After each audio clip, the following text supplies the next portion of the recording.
a racer, but not the idea of religion. Just that because they are bad Muslims, you have to throw Islam overboard. Just because they are no Sufis, But you said with the invasion, in a certain period of history of the Mongols, all of the universities died out except for the ones that just taught the Hadith, the Sunnah, and the legal jurisprudence. And that the great expansion of knowledge, the development of algebra, the flowering of Greek thought, all of these things that happened in the first 3 centuries of Islam were eliminated from the university system, and free thought and all the other things that are necessary for growth in a society were replaced by repeating things that were old. And they became just encrusted, and they never developed any farther than that. He's arguing against his own argument. Yeah, I mean, it's very, he turns himself around on himself at one point, and he never admits it, and never realizes what it. would be different if you say is conditional or conditional? Both are equal. They are the same. Yeah. I looked up condition in the dictionary and said conditional. Yeah. But I thought this would attract more attention. Did you see the passage there I was referring to, that the authority of the, and then he gives a number of... We just can't break away from the Sunnah, you know. It's very difficult for them. But what do you think of this page here, if you just read? Then he says here, look, for 200 years after the death of the Prophet, the compilers rejected as untrustworthy 90%. Nobody did. So why did they save the 10%? And even those who put the 10%, doubted the 10%, but they didn't want to counter with it. Because they're compilers. No, this is the old story.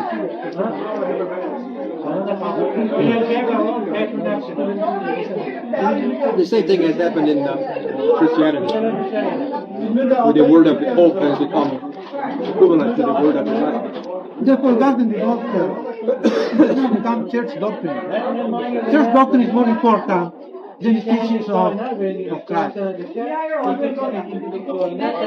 But one thing is good that Islam, because we have no organized clergy.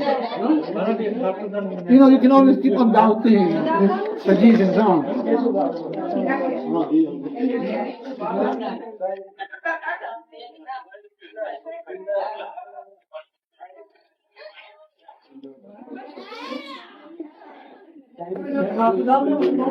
Did you want to read that? Or? Well, I don't really have time right now either, but I'd like to get it later, maybe after this, later in the semester, the end of the semester or something. Sure, I have to look at it because I have. Maybe I'll never be able to get approved by the department. But I would like to. I have to, you know, in the next 4 years, I think about writing a master's thesis for engineering. Well, I haven't come up with a topic. I'm only starting in the program. It's my first semester, actually. And it would be nice to include a numerical analysis of the Quran, showing that the probabilities that a book could be produced like this would be beyond human capacity, and establishing some basis for making your decision. Well, he's got All of the decision-making process in engineering is grounded on probability. Nothing has absolute certainty. If you're going to make a decision, I mean, the first thing you study is statistics and probability. That's the first thing you study, and But all predictions are based on probability. It's a matter of how much probability. Only, of course, facts are 100% probable. But that's because they were hard, right? But all predictions are based on probability. What I'm talking about is a decision-making process, or an attitude towards a decision-making process. I thought you were talking about predictions. Yeah, okay, well, this is not, but I'm beyond that, okay? Most of these people do not seem to have in their own, you know, any direction to their own. You know, I mean, you have to make, I mean, if you talk about engineering, you have to talk about what is your basis for doing some kind of a system. Is it going to be what normally is considered to be in the society? Is it cost effective? Does it make money? That's the normal way. Regardless of what it does for human beings. Or could you develop a real Islamic system where the decision-making process and whether to go with this design or not would be in accordance with the principles of the Quran? Yeah. And maybe there are, as yet, undiscovered When you put this now, numerical relationships in the Quran. just have a suggestion. When you do something good for society, from the humanistic point of view, that is an end in itself. But from the Quranic point of view, you do good for society because Allah has said so and He has put the criteria. They've been a problem ever since. Exactly. Yeah. In Islam, it's a duty to help to bring about a good society and a progressive society. Because that's what the Quran says. But the modern man,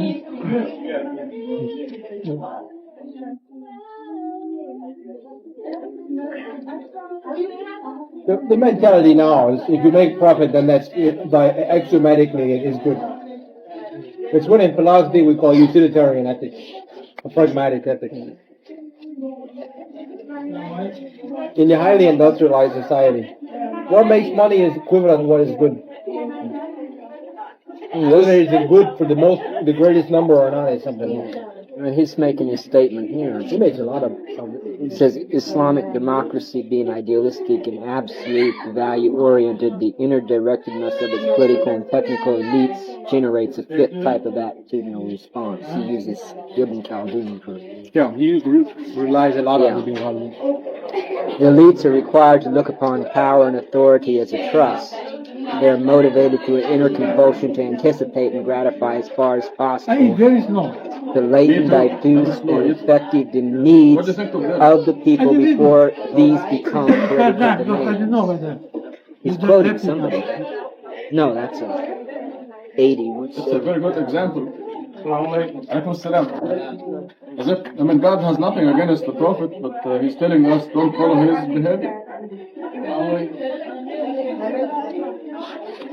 That rules out Sunnah right there. I was just telling him about an incident my wife related to me about the Quran class at the MSA, where someone was saying about the Hadith. Now, apparently, this guy has actually modified his position. The Hadith are not divine revelation like the Quran. He has backed up. Only they're divine revelation in the sense that, well, they were the Prophet's life is grounded in the Quran, so therefore, But someone was saying, well, when I don't understand the Quran, then I go to the Hadith for interpretation. Yeah. And my wife said, why do you go to the Hadith? Why don't you go to God? God is the only one who is going to guide you. That's it. Yeah. Good. Very good point. That's exactly the point. I thought that was a good thing for them to say. And they will, you look at one book and you don't understand it, so you look at another book. Yeah, which is more complicated actually. It's a lot more difficult. Books of hadith were written by people with different dialects, different nationalities. Complex, and they had complex minds too. People who wrote them. Local dialects. But we're reducing it all down to the English language, so in one sense that's not a problem. But the question of Yeah, but how do you bring it to English? You don't understand the original text. But How nice this it's very difficult. Very how nice this batik. yes. Batik. What Yeah, I knew that, but it was the word. He's quoting a lot of, these are all lists of quotes from the Quran. no, he doesn't quote a lot of it. This is where he's making a statement about. Woman will take a watermelon and cut it out. It's probably worth reading. It's very well I researched. think some of the points he makes are quite valid. I mean, because if you can recognize where he contradicts himself, then I you know think some where of the he points he supports makes it. are quite valid, and I think what he's trying to do is really present an Islamic basis for system engineering. I'm not saying the book is totally One wrong. more. I think, if you have On an the Islamic contrary. basis, anybody that has an Islamic basis in their own life, whatever they do is going to, You know what I they're mean? free to do whatever makes good Typing. sense once Yeah, they're you're right. grounded. I don't have such bad eyesight, but sometimes I can see. Yeah. I can see things. Yeah, very Well, good. the engineer's making, Minor. if he's got Islamic basis for himself, he's going to make decisions from that basis. He doesn't I know have a guy went to to doctor had kidney look to the system and they would take to judge the problem directly. watermelon seeds. You know what I'm saying? Yeah, but the system's the system's Yeah, approach in general We're is gonna an celebrate approach which 4 tries to birthdays get more this and more weekend. integrative unity Tonight? in the thinking process. Yeah. That's to say, you know, like what I'm trying to say is This the is chair is enough, part man. of the room is part of the house is part of the community is part of No, the no, room. don't feel like That kind of a No, mentality. but I was anyway. And if you really look at Islam, it's a very system-oriented approach to life. Yeah, but I mean, you could It have. tries to unify everything because God is unified. Watermelon seeds. Okay? It's based on the principle But of unity. you know, a system can be made of objects that are simply there, but are they And this boy required? had kidney problem. They went and got That's him another watermelon, level of fed analysis. him. You know, The Islam. I mean, to me, basically, the whole scientific thing is Doctors don't know it. if you don't follow this rule, you know, which is set down in the laws of nature Really, anyway. it's amazing. Most doctors don't You know know, that. if you try to defy the law of gravity in order to make a plane fly, You have to stay away from you that. have to work with it. You know, not deny it or Yeah, ignore but it. it's not so evident in the realm of ethics and values. Because most engineering decision making, when you talk about utilitarian, is it useful, is it cost effective? Or in here, they're actually made on political choices. Of, Yeah, but I mean, this book is trying to put it in a more Islamic line. I'm talking about the reality of life in 1982 in America. If it makes money for a big company, then it's good, regardless of whatever else it may be. But if in the long run it goes against the good of society, then it's against the good of the big company too. In the long run. Yeah, but unfortunately, these people are very short-sighted. If they weren't so short-sighted, they would have a much more respect for the environment. lose some money. There would be much more go slow attitude on development of nuclear energy, which we don't fully understand, all right? And there would be much less of an attempt to instill. What I object to in the American culture, what I find vulgar, is the instilling through television and the media of the consumer mentality, in which a person from the day he watches television until the day he dies, he is encouraged to buy something, whether you need it or not, whether it has any value in life or not. Consume and produce, consume and produce, consume and produce. This mentality, it's a super hyper materialism, which we've never known in the world before to this day, where the mass of people, the great mass of people are now able to consume at a level that was never possible in the past. I find it very vulgar myself. The only alternative seems to be escaping to the third world, to some place where it isn't. Okay, we'll see you this evening, inshallah. I unfortunately have to work, so we will miss you, but another 2 months, this schedule will be over. Remember, work is a form of worship.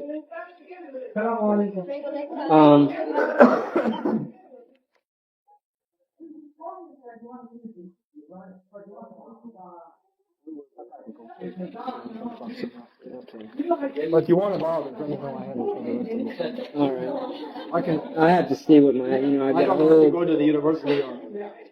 Well, I'm taking 3 units, but yeah, I can sign out too. Well, I mean, I could take it back and get it out under my name too, but it'd be the same amount of time. But I don't. But I want to have take a time. look at it. I want to read it. Yeah. Well, I think you should. I'd like to read it, but I don't think I have time right now to read it. Busy with mathematics right now. The Quran over again, we finished the no stuff is all over again. And the first number who we stopped was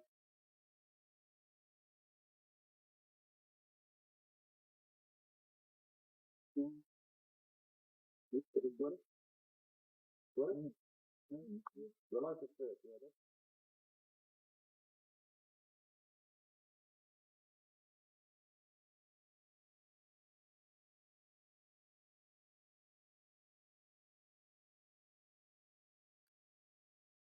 We really have to thank God for enlightening us through King Makul, because there was actually a tremendous parallelism that we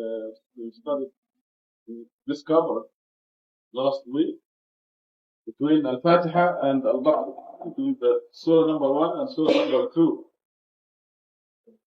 So, Bismillah ar-Rahman ar-Rahim. Now, when you read towards the end of Al-Fatiha, you say, Sirat al-Ladina an'amta alayhim, the path of those whom you bless. غير المغضوب عليهم, not those who deserve wrath, ولا الضالين, nor the strayers. And then we come to Surah number 2 and we find the three kinds of people. First, the righteous, الذين أنعمت عليهم. This is the righteous.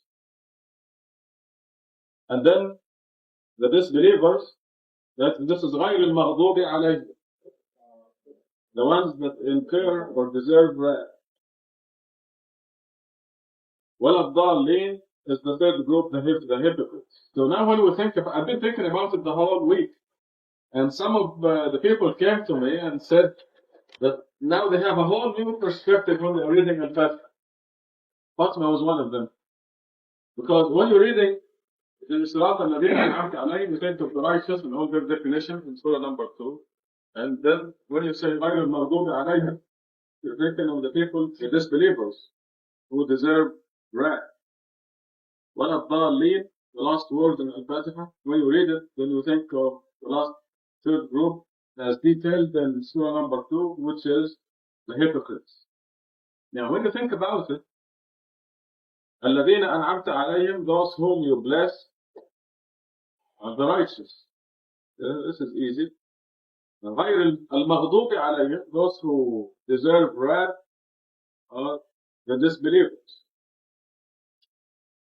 They have only 2 verses describing them in Surah number 2, as you see. ولا الضالين. Now, ولا الضالين, who are الضالين? The strayers. The strayers means somebody who started on the path and then got lost his way. He strayed off. So these are the hypocrites. Because the hypocrites, they come to Quran and they come to Islam, and then somehow they deviate. So we're praying to God not to make us among those. And it is an incredible observation that Bin Mahmoud made last week, in that it uses the same word, that the hypocrites are the ones who chose the straying, using the same word as we say instead of the guidance. So the Arabic words are quite parallel.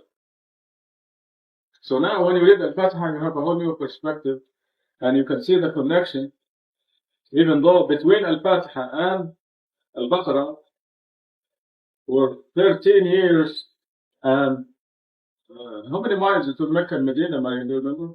Was it 200? 300 miles? Something like that.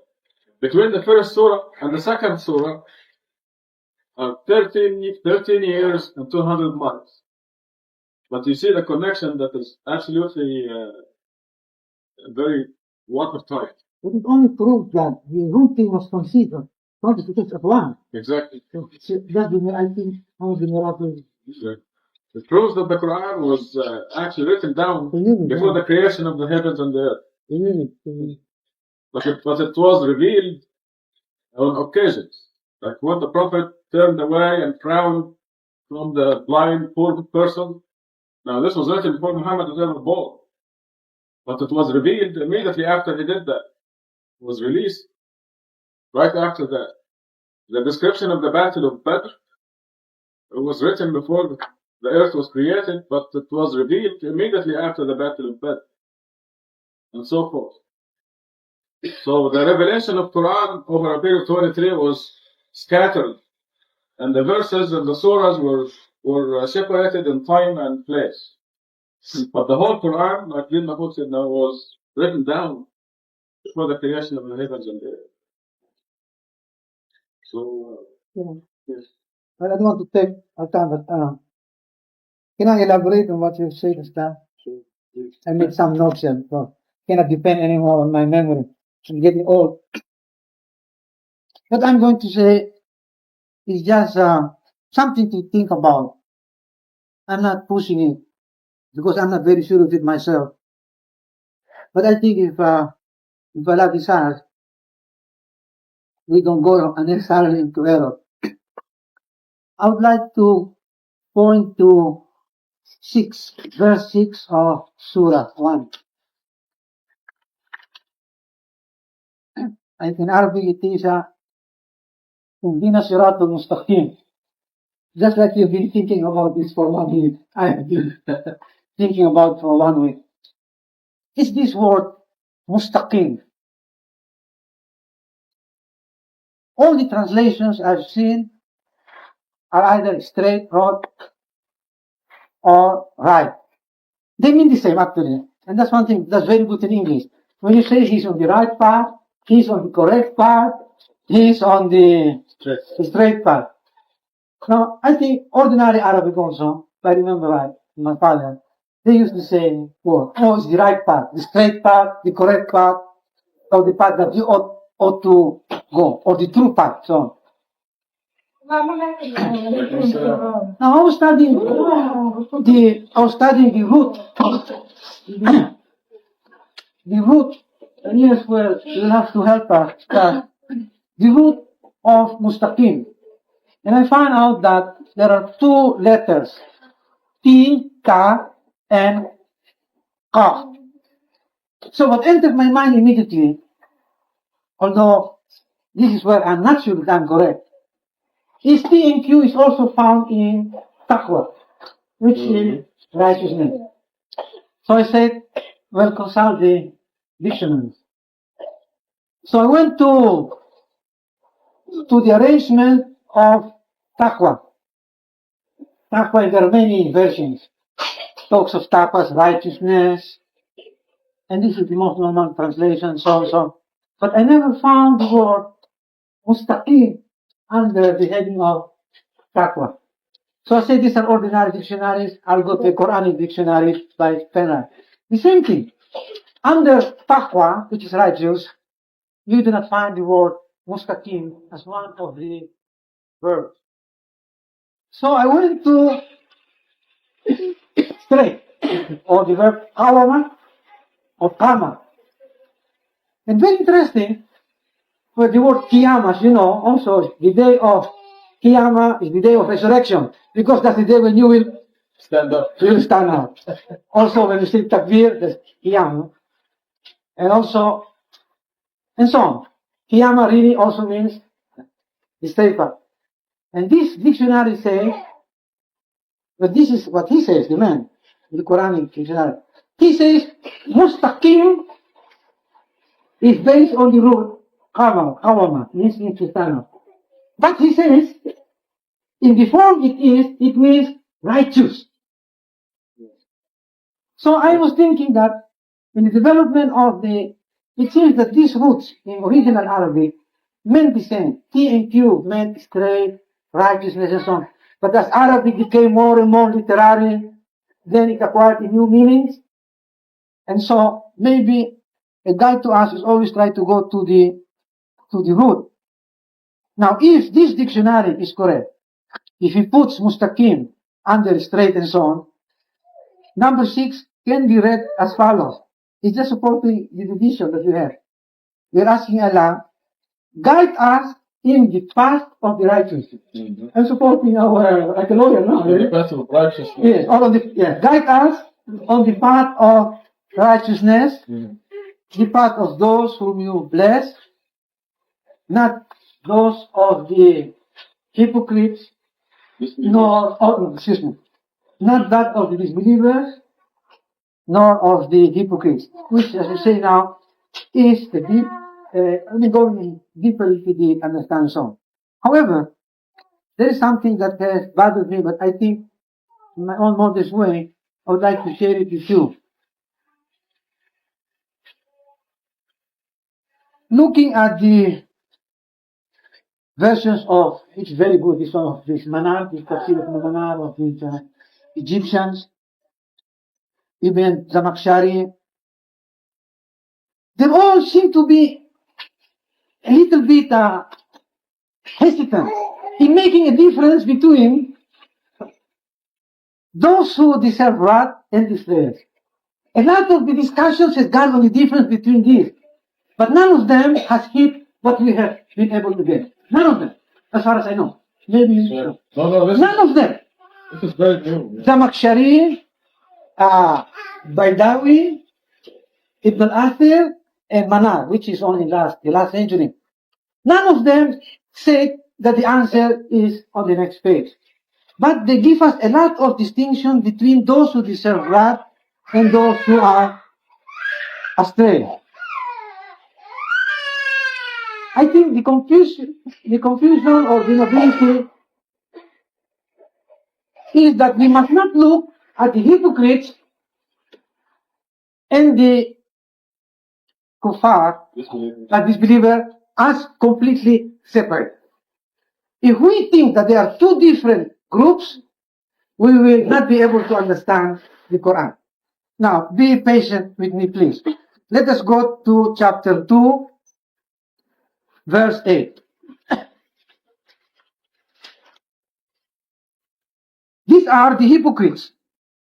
But look what Allah says. The hypocrites, then there are those who say, we believe in God and the last day, while they are not believers. These are the hypocrites. Therefore, the hypocrites are also disbelievers. See, The disbelievers who say that we are believe. yeah. Then let us go to 19. Verse 19, after talking of the disbelievers and the hypocrites, Allah says, after summarizing the characteristics, He encompasses the disbelievers. From this, and I don't want to take so much of your time, arrive at the conclusion that all hypocrites are disbelievers.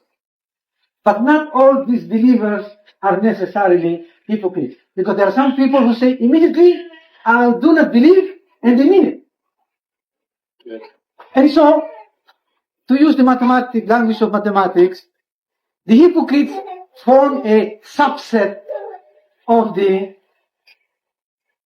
unbelievers. If this interpretation is correct, dear brothers and sisters, then let us go to 7 and 8 of Baqarah again. Surah 7, Allah seals their hearts. These are the disbelievers, their hearing, places veils upon their hearts. They have deserved terrible retribution. Now, 8. Then there are those who say, this must now be interpreted between brackets. Then there are those among the believers who say, these are the, yeah, among the disbelievers, there are those who say, so, these are the hypocrites. If you will accept this interpretation, the rest of the chapter becomes very clear. Why Allah says that these hypocrites really don't believe, and at the time He just talks of disbelievers. So I'll put it this way. All hypocrites are disbelievers, but not all disbelievers are necessarily hypocrites. And therefore Allah is angry also at the Israel. And as you mentioned, Ustaz, you cannot be astray from a path unless you were there from the very beginning.